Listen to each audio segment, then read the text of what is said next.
Assalamualaikum warahmatullahi wabarakatuh. Selamat bertemu lagi, dan kepada warga Keling khususnya yang beragama Islam, saya mengambil kesempatan di sini mengucapkan selamat menyambut bulan Ramadan, bulan yang benar-benar suci bagi umat Islam.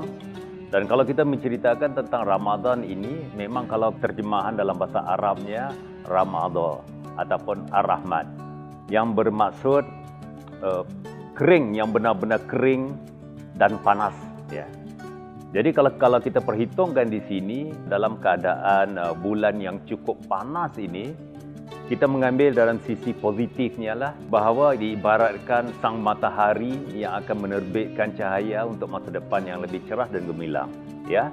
Dan juga satu dugaan tantangan kepada umat Muslim, khususnya keimanan mereka.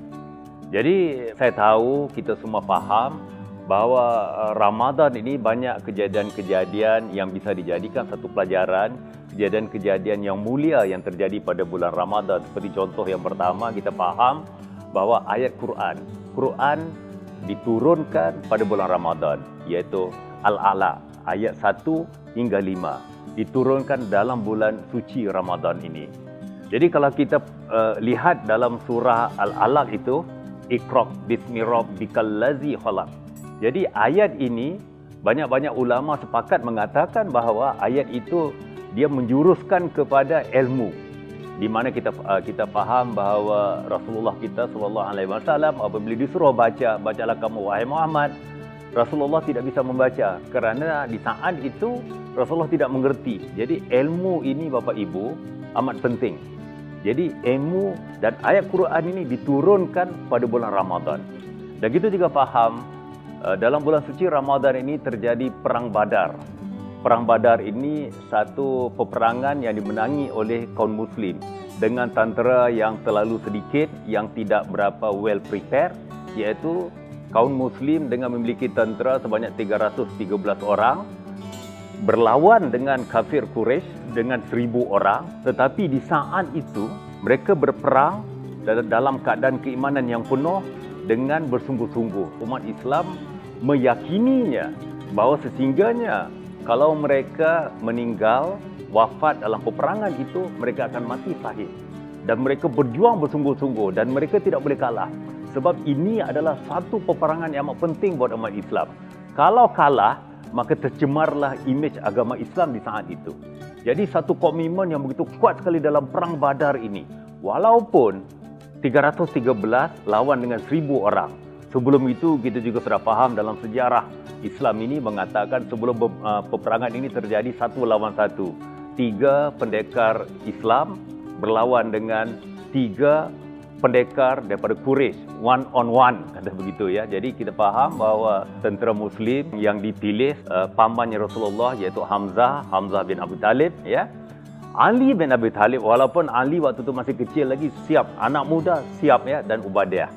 3 itu one on one itu menang, yang Muslimnya menang, cuma Ubaidahnya terluka dalam peperangan Badar itu.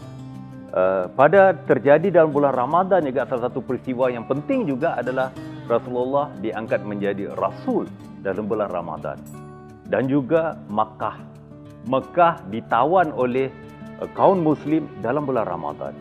Jadi kalau kita perhitungkan Bapak Ibu, bulan Ramadan ini pada saya rasa anda juga bersetuju dengan saya, kita harus menyetujui dia kerana ini adalah fakta dan nyata. Ini yang Allah turunkan kepada kita. Dalam bulan Ramadan ini adalah bulan kemenangan buat umat Islam. Jadi untuk itu, kalau kita kaitkan dalam bisnes kita Bapak Ibu, jangan kita melihat panas yang kering dan melelahkan ataupun meletihkan. Jangan kita fikir begitu. Kita fikir bahawa bulan Ramadan ini adalah bulan kemenangan bagi kita.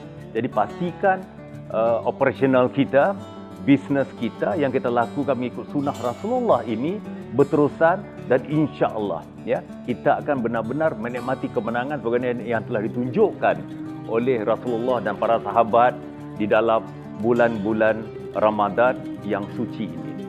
Sekian, wabillahi taufiq wal hidayah. Wassalamualaikum warahmatullahi taala wabarakatuh.